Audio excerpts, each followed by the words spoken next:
So, as there's a huge amount of working in these problems, I've decided to split them up into pieces. I'm not going to do one problem per video, it's going to be more like parts. So, next video, part B of question 1.1. So, calculate the impact on the firm's profit of these different regulatory options. And the first one is a performance standard. And in the performance standard, it's exactly the scenario from part A, right? You've told the firm you've got to meet this target of I bar, and we've worked out the effect on profits, which is 2 over 19 I bar squared. So if I bar is 8, that's 128 over 19, isn't it? And that should be what it says in my group sheet. Okay, so thus far, super straightforward. What about part 2? A technology standard where A is regulated. Okay. So, the regulator wants to achieve I equals 8, don't they?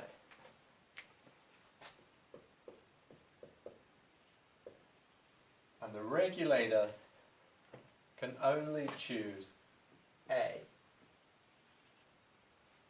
And then the regulator knows that the firm is going to choose its optimal Q. Okay, so how can we solve this? So the regulator is trying to decide what A to tell the firm to choose. And the regulator needs to put herself into the firm's shoes, doesn't she? And she needs to think, look, this firm is facing this problem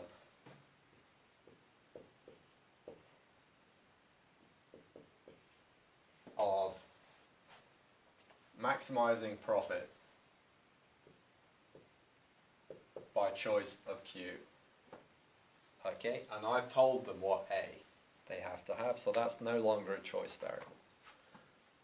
So then the regulator is going to think, okay, so what Q is the firm going to choose, given the A that I've told them they have to? They have to choose, and what will the result of that Q be in terms of I? So let's see this.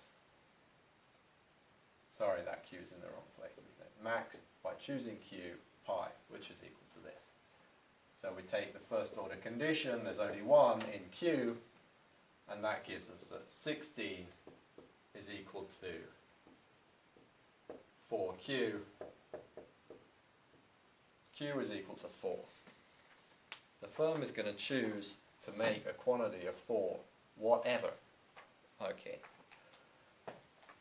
Whatever the choice of A. So that makes things very straightforward, because then I is just 4 minus Q, which is always going to be 0, plus 3A.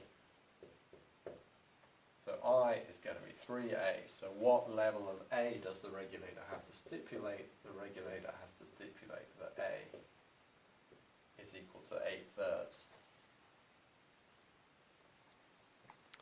To achieve I bar equals 8. And when A is 8/3, what are profits?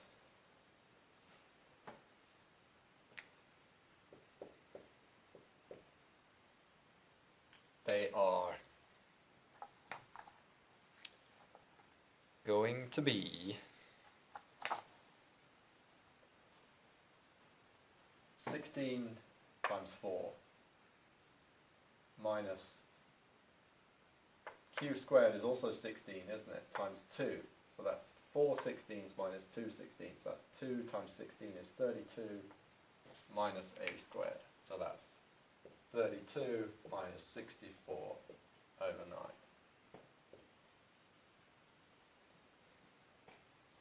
I can't remember if we worked out profits. Yeah, we worked out profits for part 1. So part 1 we had from part A, we know that profits are 32 minus 2/19 I squared.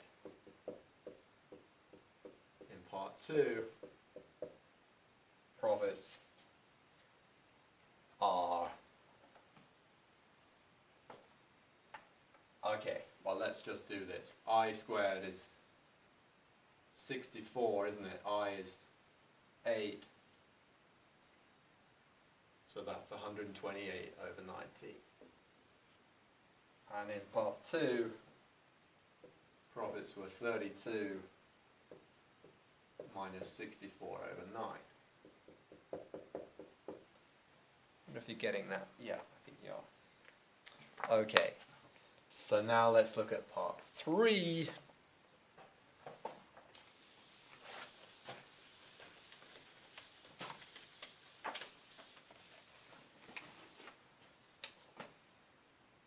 Part 3. A subsidy S on I.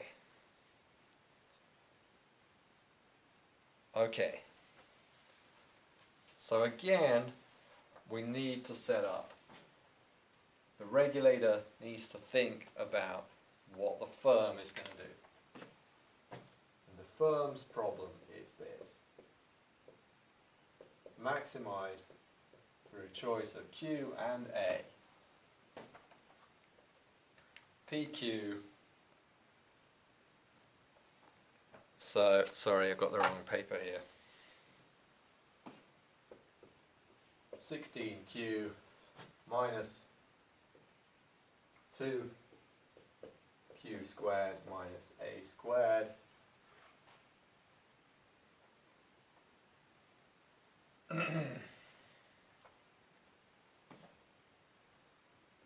but now we're going to pay them a subsidy S for each unit of I they produce. And how much I do they produce? They produce 4 plus 3A minus Q, don't they?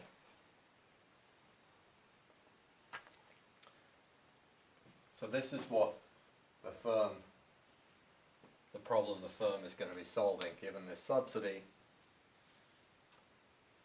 So again, now we want to take the first order conditions for the firm, work out what Q and A the firm is going to choose as a function of S, and then we know the S that is necessary to achieve the target. So the first order condition in Q gives 16 minus 4Q minus S equals 0. So S is 16 minus 4Q. That's the first order condition in Q. The first order condition in A gives us that minus 2A plus 3S equals 0. So 3S is equal to 2A. Okay.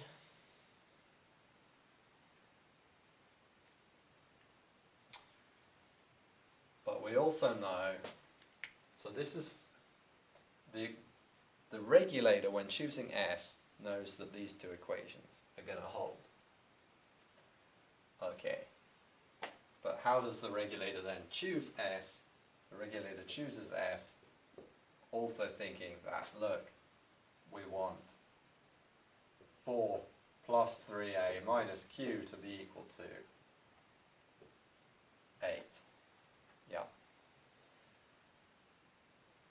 now we've got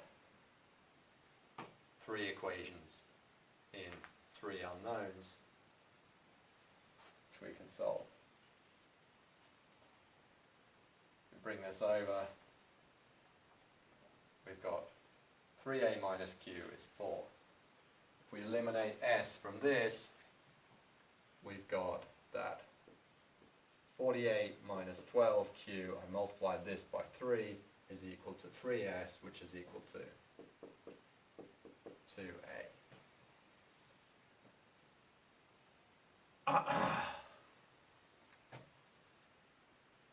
So I'll take that over. 48 is 2a plus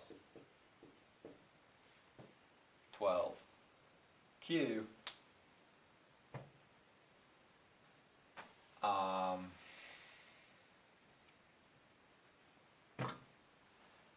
If we multiply this by 12, we get that 48 is 36a minus 12q. So we add these together, we get 96 is equal to 38a.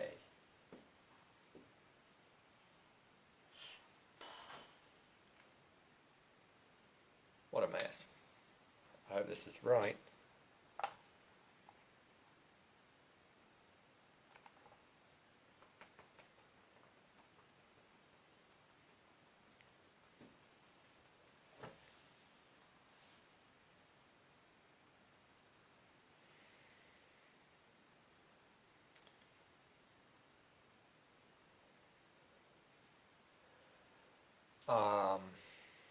So let's see, we should get A is 48 over 19. Yeah, that's right.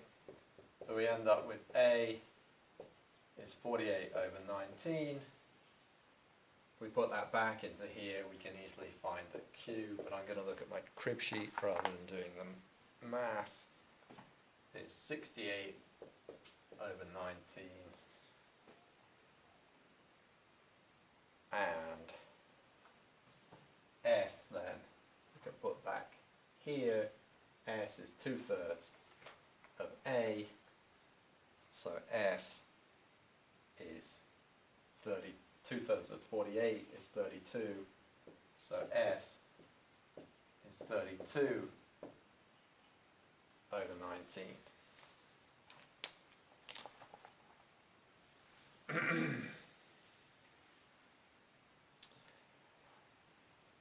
And if we put all that into the profit function, you should end up with profits being 37.4. Okay. And if we put a tax on instead, well, what's the difference between the tax and the subsidy? So we paid a subsidy, I'm looking in the wrong place again, we paid a subsidy SI, or we can take a tax TOR, so that's minus TOR for the firm. In the firm's profit function, we've got plus SI, or we've got minus TOR I bar minus I, which is the same as TOR I bar, sorry, minus TOR I bar plus TOR I. So on the margin, the tax is exactly the same as the subsidy. The effect on the firm's incentives is exactly the same. The firm is going to make the same choices for A and Q, but it's going to lose a quantity equal to the tax rate times I bar, which was 8. So profits are going to be 37.4 minus 8 times 32 over 19. If I look at my crib sheet, that comes out to 23.9.